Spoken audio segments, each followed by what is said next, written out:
Halo, Assalamualaikum warahmatullahi wabarakatuh.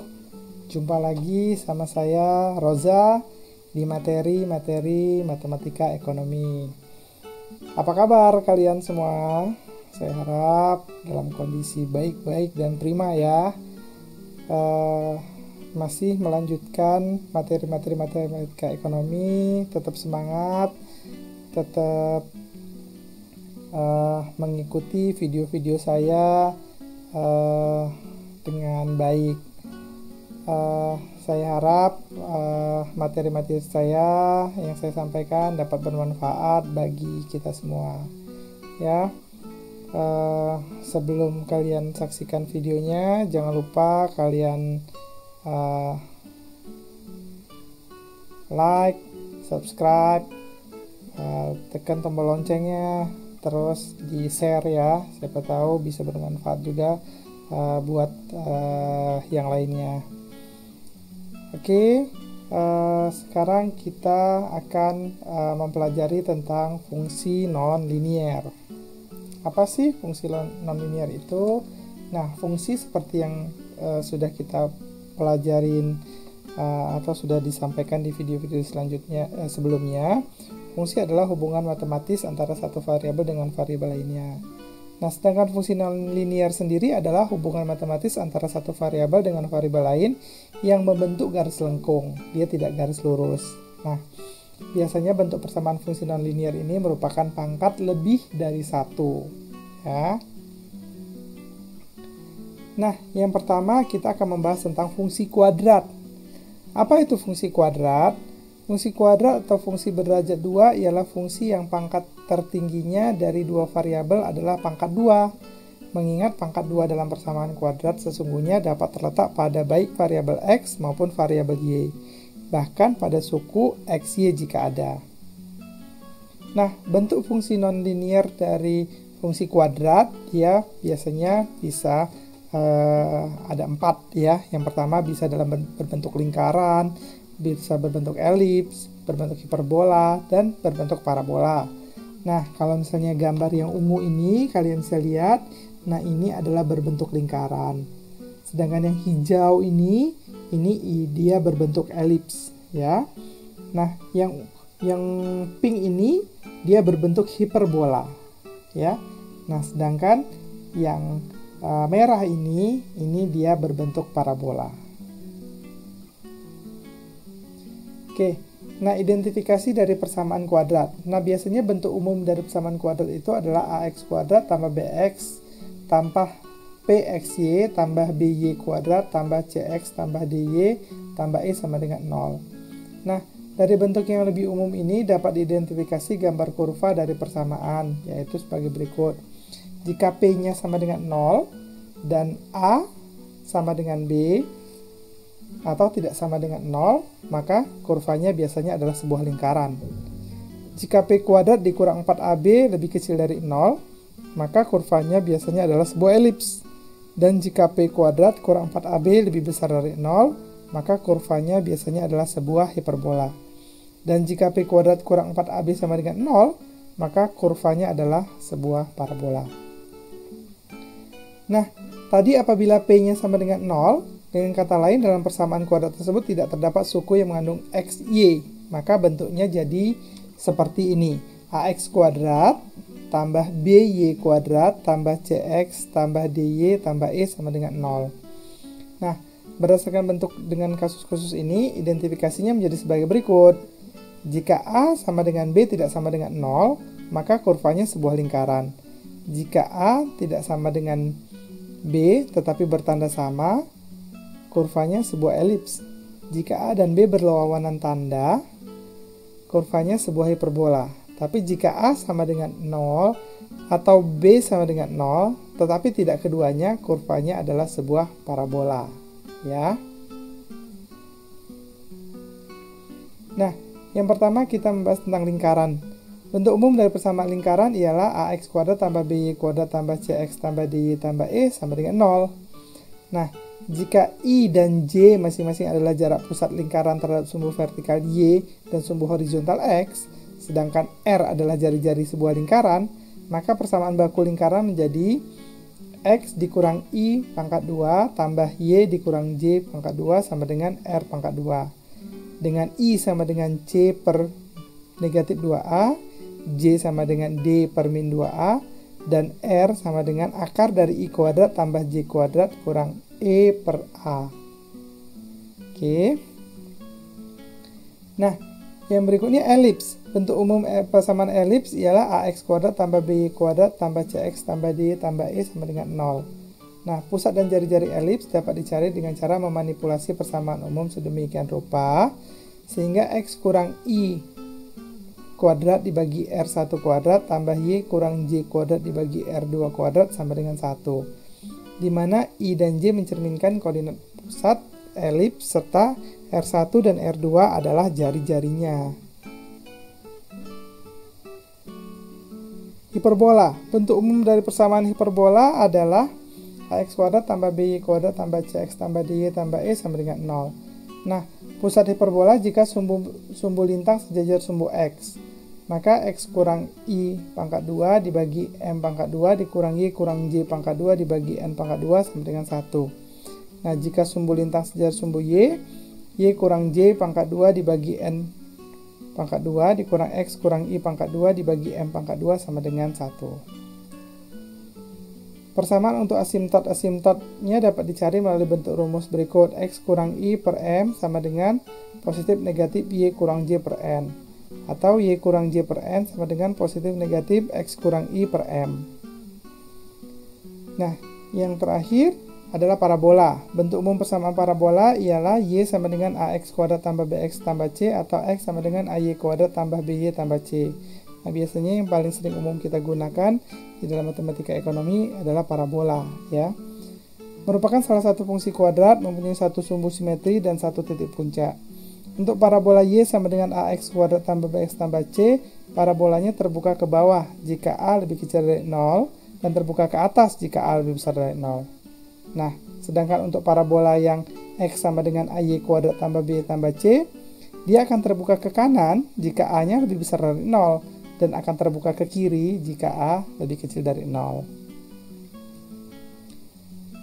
Nah, berdasarkan nilai A-nya tadi, jika A lebih besar dari 0 tadi positif, kan maka grafik akan terbuka, parabola akan terbuka ke atas. Nah, fungsi kuadratnya akan memiliki nilai ekstrim minimum, dinotasikan dengan Y minimum. Nah, jika A tadi lebih kecil dari 0 atau negatif, maka grafik atau parabola terbuka ke bawah. Maka fungsi kuadrat memiliki nilai ekstrim atau maksimum, dinotasikan dengan Y maksimum.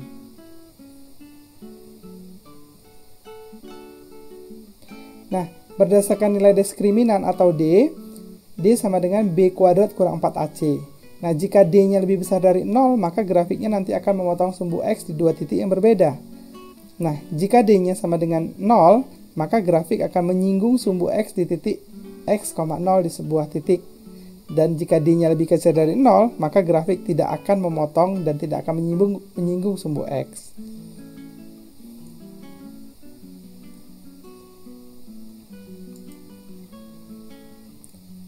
Nah, gambarnya akan seperti ini ya.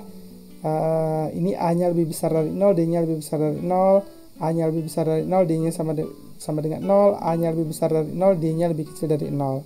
Sedangkan jika A-nya lebih kecil dari 0 dan D-nya lebih besar dari 0, seperti ini gambarnya. Jika A-nya lebih kecil dari 0 dan D-nya sama dengan 0, akan seperti ini gambarnya. Dan jika A-nya lebih kecil dari 0 dan D-nya lebih kecil dari 0, akan seperti ini gambarnya. Nah, sekarang gimana sih menggambar grafik fungsi kuadrat, baik itu parabola, hiperbola, elips, dan lingkaran gitu ya. Nah, tapi di sini kita akan membahas tentang yang parabolanya dulu. Dia langkah-langkahnya. Pertama, menentukan titik potong dengan sumbu X dengan syarat Y-nya harus 0 ya. Yang kedua, menentukan titik potong dengan sumbu Y dengan syarat X-nya 0. Yang ketiga, menentukan sumbu simetri X sama dengan min B per 2A. Yang keempat, menentukan nilai ekstrim Y sama dengan min D per 4A.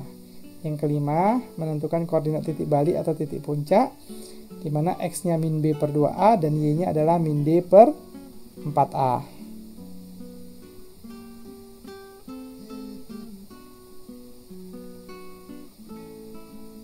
Nah, contoh menggambar parabola. Gambarlah grafik fungsi kuadrat Y sama dengan X kuadrat kurang 4X kurang 5. Penyelesaiannya, Y sama dengan X kuadrat kurang 4X kurang 5. Di mana A-nya 1 ya. Nampak di sini X-nya kan konstantanya 1. B-nya negatif 4 dan C-nya adalah negatif 5. Karena karena A sama dengan 1, maka 1 lebih besar dari 0, maka pasti grafiknya akan terbuka ke atas. Ya, pasti akan terbuka ke atas. Dan D sama dengan B kuadrat kurang 4AC. D sama dengan min 4 pangkat 2 kurang 4 kali 1 kali negatif 5. D sama dengan 16 tambah 20. D sama dengan 36. Jadi D-nya lebih besar dari 0, maka grafik akan memotong sumbu X di dua titik yang berbeda. Dia akan terbuka ke atas dan akan memotong sumbu X di dua titik yang berbeda. Nah, langkah-langkahnya, yang pertama, kita cari titik potong dengan sumbu X. Jadi Y-nya 0. Maka X kuadrat kurang 4X kurang 5 sama dengan 0. Maka kita cari X-nya dengan rumus ABC boleh, dengan faktorisasi juga boleh. Di sini contohnya dengan faktorisasi ya. Nah, X tambah 1 dikali X kurang 5 sama dengan 0. Nah, jadinya X sama dengan negatif 1 atau X sama dengan 5. Jadi titik potong grafik dengan sumbu X adalah negatif 1,0 dan 5,0. Dengan yang kedua adalah titik potong dengan sumbu Y. Jadi X-nya sama dengan 0. Y sama dengan 0 kuadrat kurang 4 kali 0 kurang 5. Jadi Y sama dengan negatif 5. Jadi titik potong grafik dengan sumbu Y adalah 0, negatif 5. Nah, yang ketiga, kita menentukan sumbu simetri X sama dengan min B per 2A. Di mana min B sama dengan min 4 dan 2A-nya 2 kali 1. Jadi X-nya adalah 2. Yang keempat, menentukan nilai ekstrim. Y sama dengan min D per 2A. D sama dengan min 4 kali kuadrat kurang 4 kali 1 kali negatif 5 per 4A sama dengan negatif 9. Maka yang kelima, kita tentukan koordinat titik balik atau titik puncak. X, Y, X-nya min B per min 2A, Y-nya min D per 4A. Sudah kita dapatkan di langkah 3 dan 4. Titik baliknya adalah 2, negatif 9. Dan yang terakhir adalah kita mencari titik-titik bantu ya, untuk memudahkan atau menggambar grafik kita supaya lebih kelihatan gitu ya. Nah, jika X sama dengan 1, maka Y-nya negatif 8. Jika X sama dengan 3, Y-nya juga negatif 8. Jika X sama dengan 4, Y-nya negatif 5. Oke, maka kita bisa lihat gambarnya seperti ini.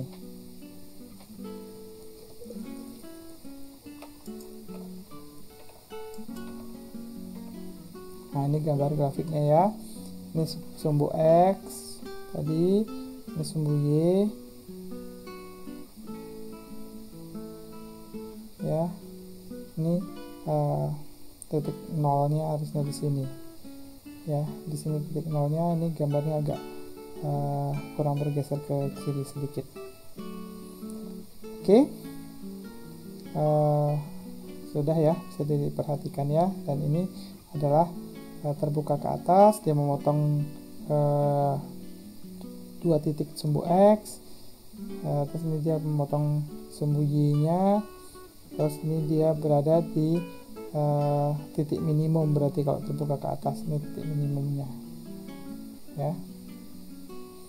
Nah, sekarang bagaimana menyusun persamaan kuadrat tadi yang untuk parabola? Jika diketahui yang pertama, persamaan fungsi kuadrat fx sama dengan ax kuadrat tambah bx tambah c apabila kita ketahui dua titik potong terhadap sumbu x-nya dan satu titik lainnya. Maka dapat ditentukan dengan rumus fx sama dengan a kali x kurang x1 dikali x kurang x2.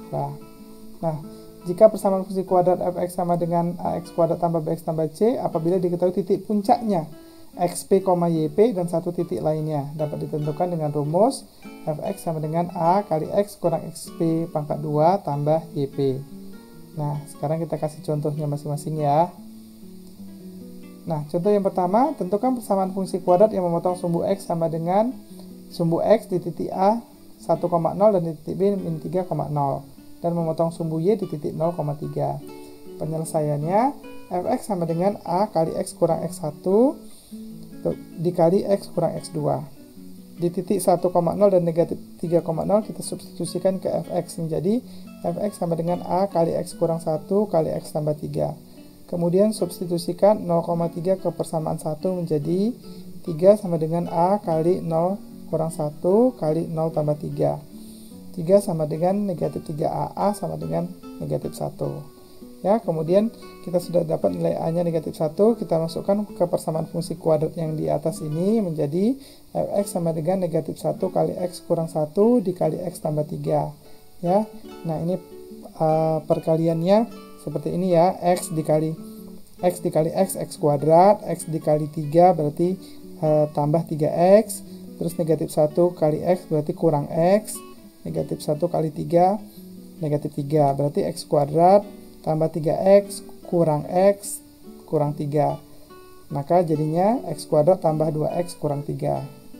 Oke, ini tadi ada negatif satunya. Terus kita kalikan dengan negatif 1, jadinya negatif x kuadrat kurang 2x tambah 3. Maka fungsi kuadratnya adalah fx sama dengan negatif x kuadrat kurang 2x tambah 3. Nah, contoh yang kedua, tentukan persamaan fungsi kuadrat yang titik puncaknya negatif 1,9 dan melalui titik 3, negatif 7. Penyelesaiannya, fx sama dengan A kali X kurang XP pangkat 2 tambah YP. XP, YP-nya negatif 1 dengan 9. Fx sama dengan A kali X tambah 1 pangkat 2 tambah 9. Substitusikan titik 3, negatif 7 ke persamaan yang ini. Ya, menjadi negatif 7 sama dengan A kali 3 tambah 1 pangkat 2 tambah 9. 3 tambah 1, 4, 4 kali 2, 16. Berarti 16A sama dengan negatif 7 kurang 9. Ya. Jadi, negatif 7 kurang negatif 9, negatif 16. Negatif 16 sama dengan 16A. A sama dengan negatif 1. Nah, kemudian persamaan fungsi kuadratnya menjadi, kita masukkan persamaan yang ini.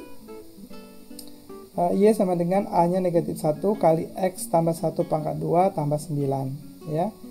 Y sama dengan negatif 1 kali X kuadrat tambah 2X tambah 1 tambah 9. Y sama dengan negatif X kuadrat kurang 2X kurang 1 tambah 9. Y sama dengan negatif X kuadrat kurang 2X tambah 8. Oke, itu dia cara membuat persamaan fungsi kuadrat yang diketahui titik puncaknya dan melalui titik tertentu. Nah, selanjutnya adalah fungsi pangkat 3. Fungsi pangkat 3 atau polinomial tingkat 3 dengan satu variabel bebas disebut fungsi kubik dan mempunyai bentuk umum Y sama dengan AO tambah A1X A1X tambah A2X kuadrat tambah A3X pangkat 3. Ya. Nah, fungsi kubik ini bila digambarkan dalam bidang koordinat kartesius, kurvanya mempunyai dua lengkung konkav, yaitu lengkung ke atas dan lengkung ke bawah, seperti tampak pada gambar ya. Ini lengkung ke atasnya dan ini lengkung ke bawahnya. Ini fungsi persamaan Y, AO tambah A1X tambah A2X kuadrat tambah A3X pangkat 3. Nah, biasanya kita menggambar grafiknya, kita menggunakan titik-titik tertentu ya. Kita pakai sembarang titik yang kita masukkan. Gitu. Nah, berikutnya adalah fungsi pecah. Fungsi pecah adalah suatu fungsi nonlinier atau garis tidak lurus yang variabel bebasnya merupakan penyebut, dan bentuk umumnya dari fungsi pecah adalah sebagai berikut. Y sama dengan fx sama dengan ax tambah b dibagi cx tambah d, di mana a, b, c, dan d adalah konstanta, x adalah variabel bebas, dan y adalah variabel terikatnya. Ciri khusus dari fungsi pecah adalah adanya asimtot. Asimtot suatu garis lengkung adalah garis yang tidak dilalui atau dipotong oleh garis lengkung tersebut, akan tetapi didekati sampai pada titik tak terhingganya. Nah, ciri-ciri fungsi pecah. Yang pertama, titik potong dengan sumbu Y. Jika X sama dengan 0, maka Y sama dengan A kali 0 tambah B dibagi C kali 0 tambah D. Maka Y-nya jadi sama dengan B per D. Nah, titik potong dengan sumbu X, Y-nya sama dengan 0. 0 sama dengan AX tambah B dibagi CX tambah D. AX tambah B sama dengan 0. X sama dengan min B per A. Persamaan garis asimtot datarnya atau asimtot datar X sama dengan tidak terhingga. Berarti Y sama dengan AX tambah B dibagi CX tambah D. Bila suku kanan masing-masing penyebut dan pembilang dikalikan X per X, maka jadinya Y sama dengan A tambah B per X dibagi C tambah D per X. Jika bilangannya kita bagi dengan tak terhingga, maka hasilnya 0. Maka Y-nya sama dengan A per C. Ya, jika X-nya kita bagi dengan yang tak terhingga, X tak terhingga, tak terhingga. Jadi B bagi tak terhingga 0, D bagi tak terhingga 0, berarti A per C. Persamaan garis asimtot tegaknya atau asimtot tegak Y-nya yang tak terhingga. Jika Y sama dengan A kali X tambah B per C kali X tambah D, maka tak terhingga sama dengan AX tambah B per CX tambah D.